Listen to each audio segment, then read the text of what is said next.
ऊंचा नीचा भेद न जाणूं, सौने चाहूं समान, हरदम उपयोगी थाऊं हूं, सौनी काया वज्र समान, मागू प्रभु तारी पास, मागू एज प्रभु तारी पास। नमस्कार विद्यार्थी मित्रों, आपનું સ્વાગત છે આપણી ઓફિશિયલ યુટ્યુબ ચેનલ એટલે કે કેમેસ્ટ્રી વિથ MM શર્મા। તો વિદ્યાર્થી મિત્રો, આજના લેક્ચરમાં આપણે એટોમિક સ્ટ્રક્ચર એટલે કે પરમાણુના બંધારણમાં ક્વોન્ટમ આંક વિશે માહિતી મેળવવાની છે, એના વિશે જાણવાનું છે। તો જોઈએ વિદ્યાર્થી મિત્રો આપણા આજના લેક્ચરમાં। મિત્રો આપણે આજે ક્વોન્ટમ આંક વિશે જોવાનું છે। તો પહેલા એની વ્યાખ્યા જોઈએ।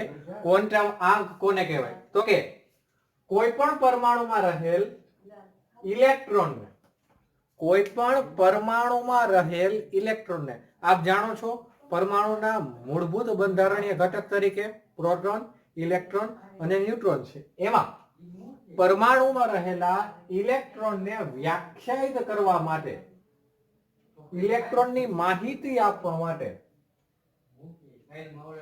जे आंकनो उपयोग करवामां आवे तेने क्वोंटम आंक कहे छे, तेने क्वोंटम आंक कहे छे। विद्यार्थी मित्रों, परमाणु में रहेला इलेक्ट्रॉन ने व्याख्यायित करवा माटे जे आंकनो उपयोग करवामां आवे एने क्वोंटम आंक कहे छे।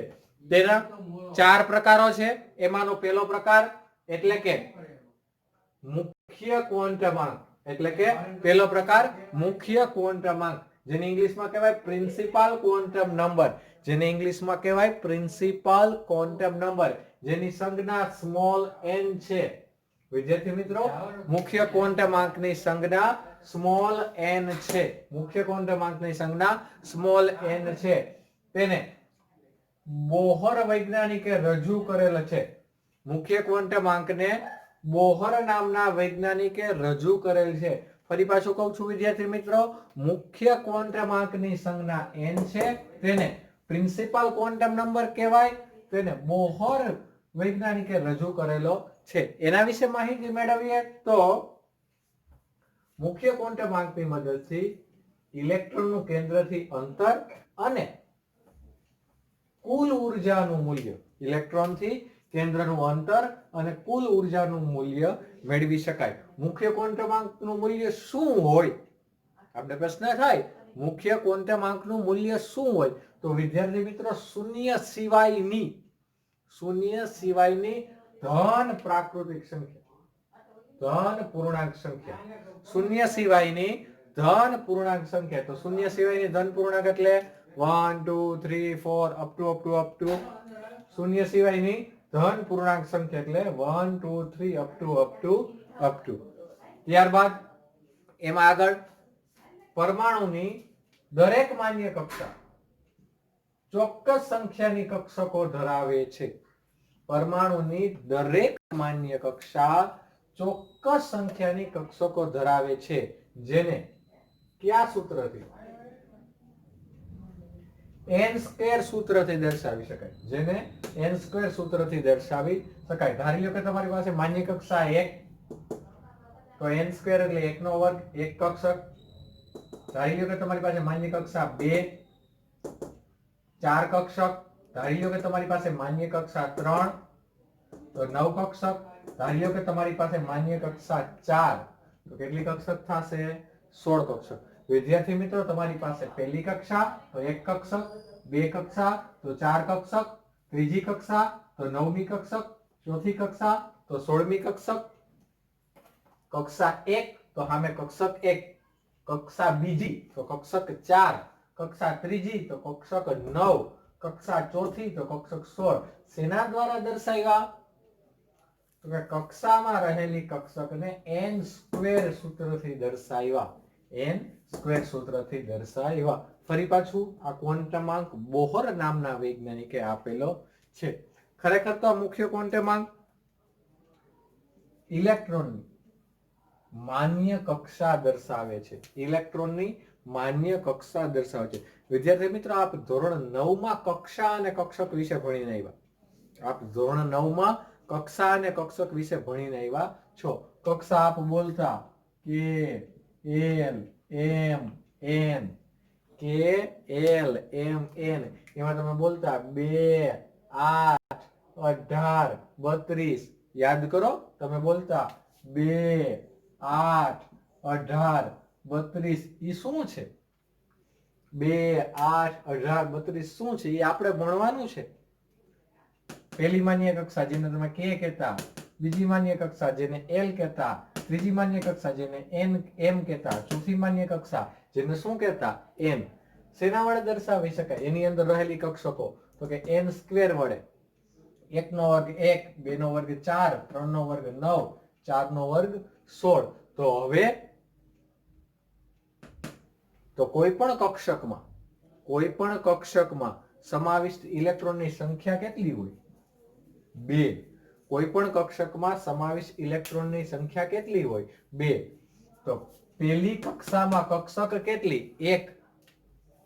તો 1 ગુણ્યા 2 ઇલેક્ટ્રોન કેટલા સમાય? 2. બીજી કક્ષામાં સમાવિષ્ટ કક્ષકોની સંખ્યા તો કે 2 નો સ્ક્વેર એટલે 4. હવે એમાં સમાવિષ્ટ ઇલેક્ટ્રોનની સંખ્યા તો કે એને ગુણ્યા 2 8.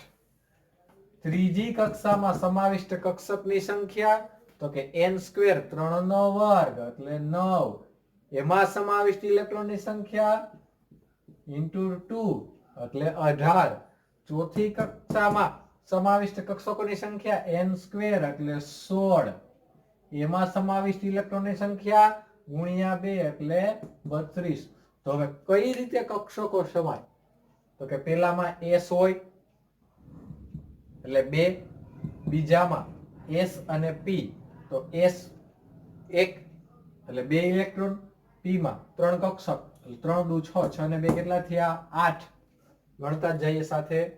અહીંયા s માં 2 ઇલેક્ટ્રોન, આના 6, d માં 5 કક્ષકો 1 2 3 4 અને 5. એના ઇલેક્ટ્રોન 10, 10 ને 6 16, 16 ને 2 18. હાલો s માં 2, p માં 6, d માં 5 ગુણ્યા 2 10, f માં 7 માન્ય કક્ષક 7 ગુણ્યા 2 એટલે 14. હાલો ગણીએ.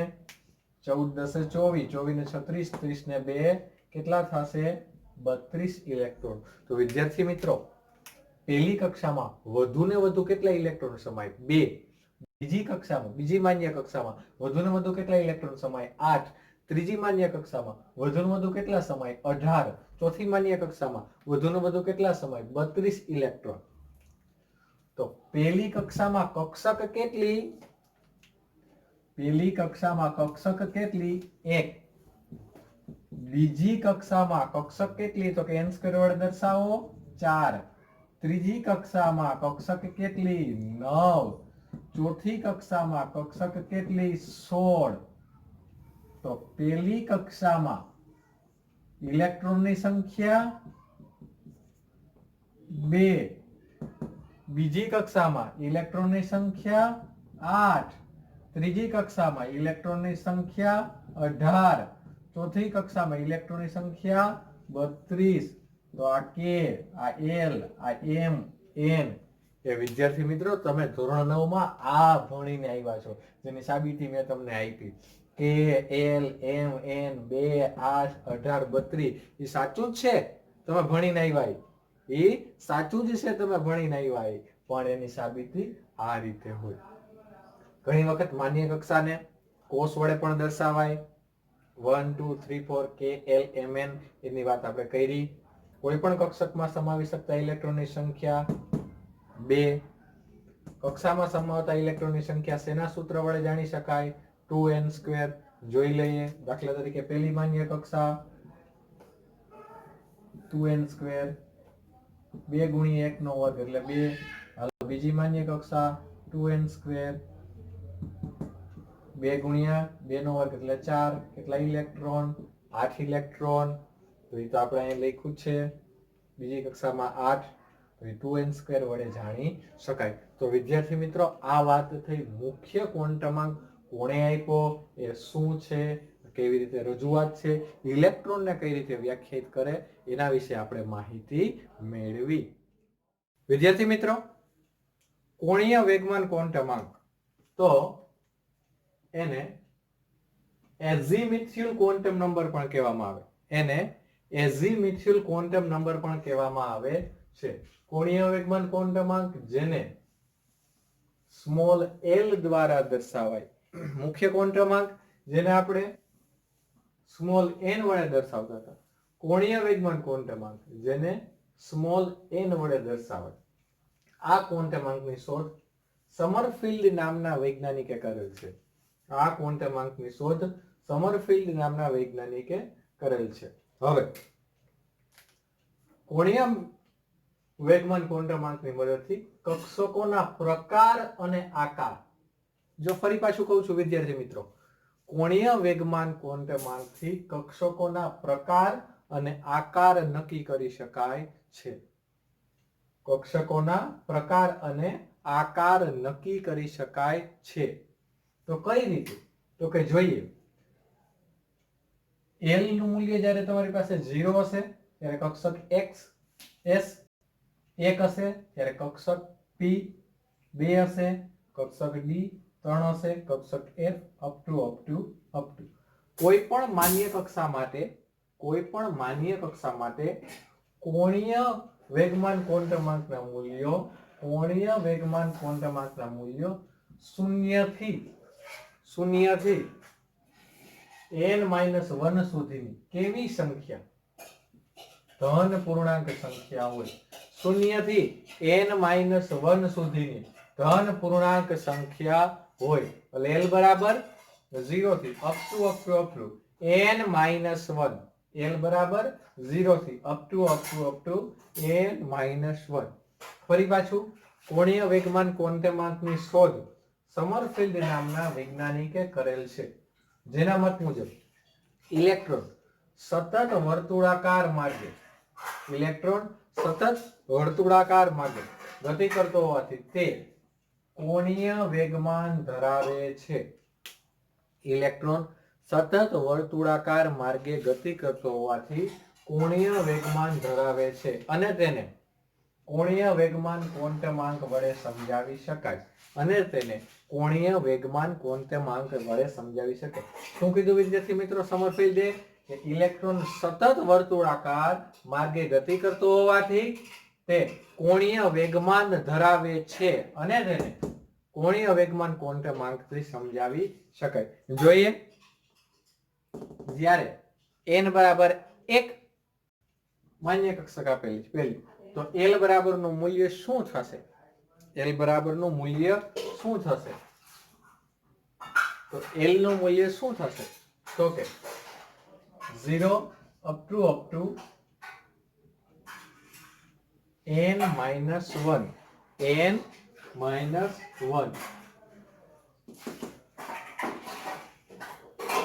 0 1 - 1 is equal to 0.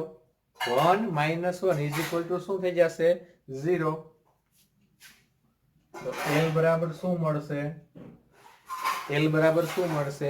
0. તો જુઓ તો l બરાબર 0 તો કઈ કક્ષક થશે?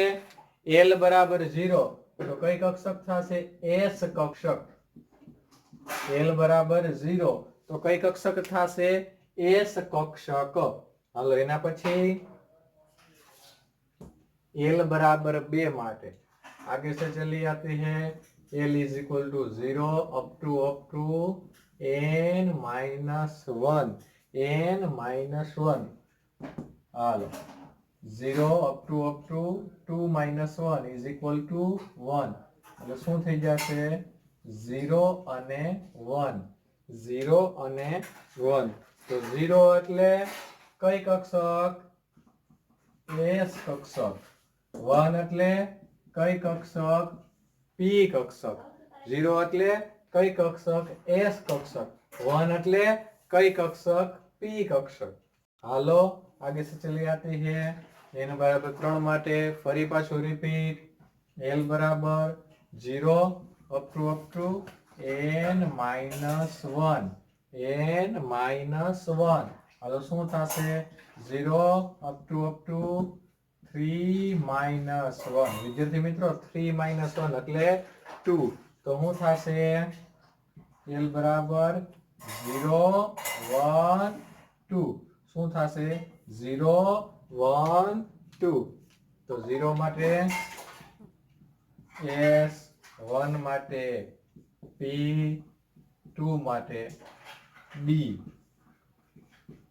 S P અને D 0 1 અને 2 ચાલો n બરાબર 4 માટે l નું મૂલ્ય શું થશે ચાલો પાછું રિપીટ l બરાબર 0 અપરૂ n minus 1 હાલો l બરાબર 0 4 minus 1 4 minus 1 એટલે શું થઈ જશે 3 l બરાબર 0 તો 3 સુધીમાં આવતી સંખ્યા 1 2 અને 3 હાલો તો શું થશે જાણો છો 0 એટલે S 1 એટલે P D અને F શું મળ્યા S P D F કક્ષક આપણે પ્રાપ્ત થઈ તો વિદ્યાર્થી મિત્રો આ રીતે કોણીય વેગમાન ક્વોન્ટમ આંકના મૂલ્યો આપણે મેળવી શકીએ અને એના વિશે વિગતવાર માહિતી આપણે મેળવી શકીએ વિદ્યાર્થી મિત્રો ચુંબકીય ક્વોન્ટમ આંક જેને ઇંગ્લિશમાં મેગ્નેટિક ક્વોન્ટમ નંબર કહેવાય મેગ્નેટિક ક્વોન્ટમ નંબર કહેવાય મુખ્ય ક્વોન્ટમ આંકને સ્મોલ n દ્વારા કોણીય વેગમાન ક્વોન્ટમ સ્મોલ l દ્વારા અને ચુંબકીય ક્વોન્ટમ આંક સ્મોલ m દ્વારા દર્શાવાય છે મુખ્ય ક્વોન્ટમ આંક સ્મોલ n કોણીય વેગમાન ક્વોન્ટમ આંક સ્મોલ l ચુંબકીય ક્વોન્ટમ આંક સ્મોલ m દ્વારા દર્શાવાય છે ત્યારબાદ ચુંબકીય ક્વોન્ટમ આંકની મદદથી કોઈ પણ કક્ષકની ઉપકક્ષકો જે તે કક્ષકની સંખ્યા જાણી શકાય છે ચુંબકીય ક્વોન્ટમ આંકની મદદથી જે તે કક્ષકની સંખ્યા જાણી શકાય છે કક્ષા અંદર રહેલી કક્ષકોની સંખ્યા ચુંબકીય ક્વોન્ટમ આંકની મદદથી જાણી શકાય છે ચુંબકીય ક્વોન્ટમ આંકનું મૂલ્ય તો કે +l થી -l શૂન્ય સહિતની પૂર્ણાંક સંખ્યા હોય છે શૂન્ય સહિતની પૂર્ણાંક સંખ્યા હોય છે માટે એનું સૂત્ર થશે m બરાબર * l + l up to 0 up to -l જોઈએ અલગ અલગ કક્ષકો માટે એની સંખ્યા તો કે s કક્ષક માટે તો આગળના બોર્ડમાં આપણે જોયું હતું s કક્ષક માટે l નું મૂલ્ય 0 થાય તો m બરાબર +l up to 0 -l l આપણી પાસે 0 છે 0 + or -0 ત્રણેયનું મૂલ્ય એટલે 0 તો x કક્ષકનો એક જ પ્રકાર છે આ તમે જાણો છો અને એમાં ઇલેક્ટ્રોન કેટલા સમાય 2 p કક્ષક જેમાં l બરાબર શું થશે 2 l બરાબર શું થશે 2 તો m બરાબર ઉપરથી સૂત્ર લઈ લ્યો +l up to 0 up to -1 હાલો +1 -1 કેટલી સંખ્યા થાય 1 2 અને 3 તો p કક્ષકના પેટા ત્રણ પ્રકાર એટલે કે px py અને pz જેમાં +1 હોય તો px 0 હોય તો py અને -1 હોય તો pz ફરી પાછું બોલું છું px એટલે +1 py એટલે 0 pz એટલે -1 તો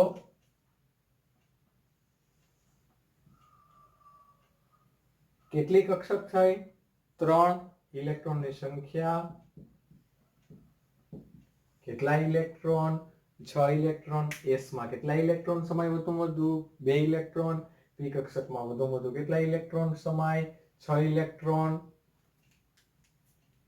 d પાસે જવું છે તો l નું મૂલ્ય થશે 2 l નું મૂલ્ય શું થશે 2 તો m બરાબર સૂત્ર હતું એનું +2 up to 0 up to -2 વચ્ચે આવતી સંખ્યા લખીએ +2 +1 0 -1 -2 ટોટલી સંખ્યા કેટલી થઈ 5 ડી કક્ષકોના કેટલા પ્રકાર થશે 5 ક્યાં ક્યાં જોઈએ હાલો -2 dxy -1 dyz 0 dZx plus dx square minus y square plus 2 dz square.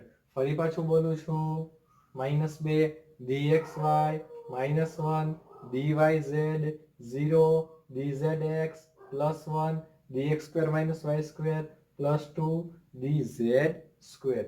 તો આ વાત થઈ દ્વિકક્ષકની. કક્ષકોના પ્રકાર કેટલા છે? 5. એને ગુણ્યા 2 કરો એટલે સમાવિષ્ટ ઇલેક્ટ્રોન. દ્વિકક્ષકમાં વધુમાં વધુ કેટલા ઇલેક્ટ્રોન સમાઈ શકે? 10 ઇલેક્ટ્રોન. હાલો એના પછી મારે એક વાત કરવી છે F ની.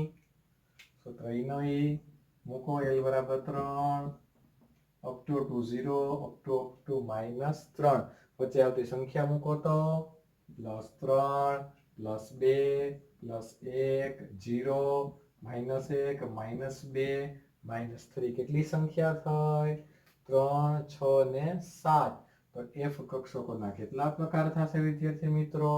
7. ક્યાં ક્યાં જોઈએ? -3 fz square, -2 fyz square, -1 fzq, 0 fxyz, +1 fz x square minus y square, +2 fy x square minus y square, +3 fx in bracket x square minus y square. તો કેટલા પ્રકાર થયા? 7. કેટલા પ્રકાર થયા? 7. તો આ આપણે ભણ્યા ચુંબકીય ક્વોન્ટમ આંક. શેની માહિતી મળે એના ઉપરથી? તો કે જે તે કક્ષકની સંખ્યા જાણી શકાય. તો S માટે 1, P માટે 3, D માટે 5 અને F માટે 7. F માટે 7. નીટ 2017 માં પૂછાયેલો પ્રશ્ન. નીટ 2017 માં પૂછાયેલો પ્રશ્ન. કોઈ પણ કક્ષકમાં સમાઈ શકતા ઇલેક્ટ્રોનની સંખ્યા કયા સૂત્રના આધારે મેળવી શકાય? કયા સૂત્રના આધારે મેળવી શકાય? તો સૂત્ર આવું છે વિદ્યાર્થી મિત્રો, 2l + 1. 2l + 1. તો આને હું આમ લખી શકું, 4l + 2. શું લખી શકું? 4l + 2. કોઈ પણ કક્ષકમાં સમાવિષ્ટ ઇલેક્ટ્રોનની સંખ્યા આના આધારે તમે જાણી શકો. આના આધારે તમને માહિતી મળી શકે. મિત્રો, ચુંબકીય ક્વોન્ટમ આંક, મુખ્ય ક્વોન્ટમ આંક અને કોણીય વેગમાન ક્વોન્ટમ આંક એના વિશે આપણે માહિતી મેળવી. એ બાબતથી આપણે કંઈ ક્વેરી હોય તો ફોન યા મેસેજ દ્વારા અથવા કોમેન્ટમાં માહિતી મેળવી શકો છો. PDF મારા નંબર પરથી મેળવી શકો છો. અને વિશેષ અમારા વિડીયો લેક્ચર આપણી ઓફિશિયલ YouTube ચેનલ એટલે કે કેમેસ્ટ્રી વિથ MM સર માં આપ જોઈ શકો છો, નિહાળી શકો છો. તો વિદ્યાર્થી મિત્રો, આજ પૂરતું બસ એટલું જ. વિશેષ કંઈ ન કહેતા. અસ્તુ. જય હિન્દ, જય ભારત.